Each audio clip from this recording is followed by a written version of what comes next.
कहता तीन घनाकार धातु के पिंडों की भुजाएं क्रमशः 3 सेमी, 4 सेमी, 5 सेमी है। तीनों को पिघलाया जाता है और एक घनाकार पिंड बनाया जाता है। तो इस नए घन की भुजा पूर्ण पृष्ठ क्षेत्रफल निकाले। देखो हमारे पास 3 धातु के पिंड है। पहली बात, एक 3 सेमी का है और दूसरा हमारे पास जो है बाबू कितना है, 4 सेंटीमीटर का है और एक हमारे पास 5 सेंटीमीटर। मान लो ये हमारे पास 5 सेंटीमीटर। हमारे पास 3 चीजें, तीनों को पिघलाया जाता है। बोलेंगे सर इन तीनों को जो है पिघलाया जाता है, ठीक है। और एक क्या करता है, घनाकार पिंड बना दिया गया। एक मान लो बड़ा टाइप का जो है एक घनाकार आपको पिंड बना दिया गया। देख लो भाई, ऐसा इसने पिंड बना दिया एक बड़ा टाइप का। तो इस नए घन की पहले तो भैया तू भुजा बता देना, उसके बाद इसका साथ में पूर्ण पृष्ठ बता देना, ठीक है।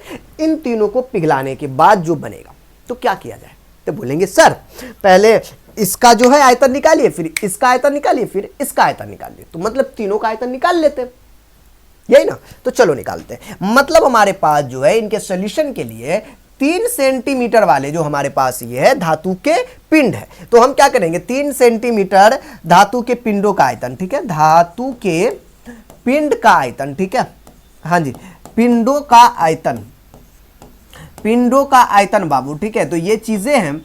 तो हमारे पास 3 सेंटीमीटर धातु के पिंडों का आयतन जो हो जाता बाबू कितना, बोलेंगे सर भुजा क्यूब, मतलब आपको 3 का पावर 3। सिंपल सा भुजा क्यूब फार्मूला होता है, तो मैंने भुजा कर दिया। 4 सेंटीमीटर है तो मैं यहां पर धातु 4 सेंटीमीटर धातु के पिंडों का आयतन, ठीक है, पिंडों का आयतन बाबू बोलेंगे, ठीक है जी। इनका अपन अगर आयतन लेते हैं तो इसका हो जाएगा 4 का पावर 3। इसके बाद 5 सेंटीमीटर है तो मैं यहां पर क्या करूंगा, 5 सेंटीमीटर वाले धातु के पिंडों का आयतन, तीनों को मैंने निकाल दिया एकदम इज्जत के साथ, ठीक है, तीनों का मैंने निकाल दिया।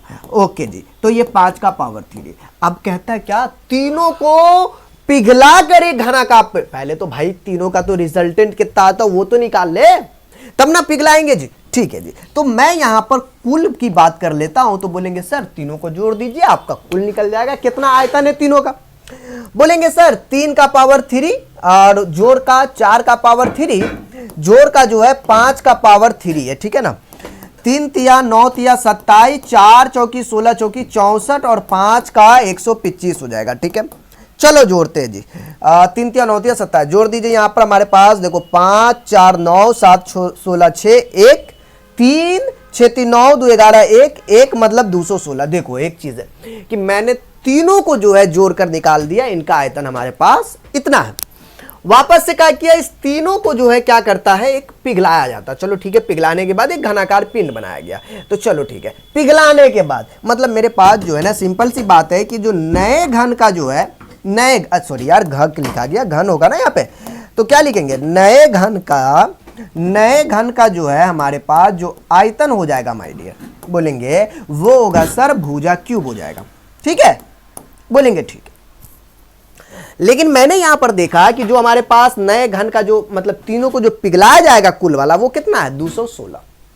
हमें पहला दान में बोला है कि भुजा कितना होगा वो बताओ, तो क्यों ना मैं यहां पर इसका 216 डाल दूं, जो तीनों को आपने पिघलाया है उसको, और यहां से मैं इनका भुजा निकाल सकता हूं। नहीं, तीनों को पिघलाने के बाद जो नया वाला हमारे पास बना, तो भुजा बराबर क्या लिखेंगे, बोलेंगे सर भुजा बराबर क्या कीजिएगा, ये क्यूब रूट हो जाएगा। सिंपल सी बातें हैं, ये 216 अंदर जाएगा, मतलब हमारे पास ये क्यूब रूट 216 मतलब 6 गुने का 6 गुने का 6, बाहर निकलेगा हमारे पास 6। मतलब हमारे पास पहला कंडीशन था यहां पर कि भाई आपको भुजा बतानी है, तो पहला नंबर पे मैंने क्या किया भाई कि आपको भुजा मैंने यहां पर निकाल दिया जी, ठीक है। इसके बाद हमारे पास है बाबू क्या कहता है कि पूर्ण पृष्ठ क्षेत्रफल निकाले। अब मैं यहां पर क्या करूंगा भाई, दूसरा नंबर पे कि पूर्ण पृष्ठ क्षेत्रफल निकालेंगे, ठीक है ना, पूर्ण पृष्ठ क्षेत्रफल। बोलेंगे सर पूर्ण पृष्ठ क्षेत्रफल होता है 6 गुने का भुजा स्क्वायर, ये फार्मूला होता है, मैंने फार्मूला लिख दिया, ठीक है गुरु। ये 6 गुने का भुजा स्क्वायर मतलब हमारे पास आ जाएगा 6, भुजा कितना था भाई 6 था, अभी जो हमने भुजा निकाला इसी की ना बात करेंगे जी। तो 6 का स्क्वायर कितना 36, मल्टीपल कर दे, 6 1 36 6 3 6 3 18 3 21, मतलब हमारे पास जो है पूर्ण पृष्ठ क्षेत्रफल भी निकल गया 216 सेंटीमीटर स्क्वायर, ठीक है। तो ये चीजें था, क्वेश्चन बड़ा प्यारा था कि हमारे पास 3 घन था, तीनों को पिघलाया गया, इसको पिघलाने के बाद हमारे पास जो रिजल्टेंट आया 216, मैंने उससे क्या किया कि जो नए घन था मतलब पिघलाने वाला, उसका जो मैंने क्या किया आयतन निकाला और उससे मैंने भुजा निकाल लिया। जो भुजा आया उसकी मदद से हमने दूसरा नंबर पूर्ण पृष्ठ क्षेत्रफल निकाल दिया। तो इसके तहत जो है ये आपका क्वेश्चन समझ में आ गया, ठीक है ना।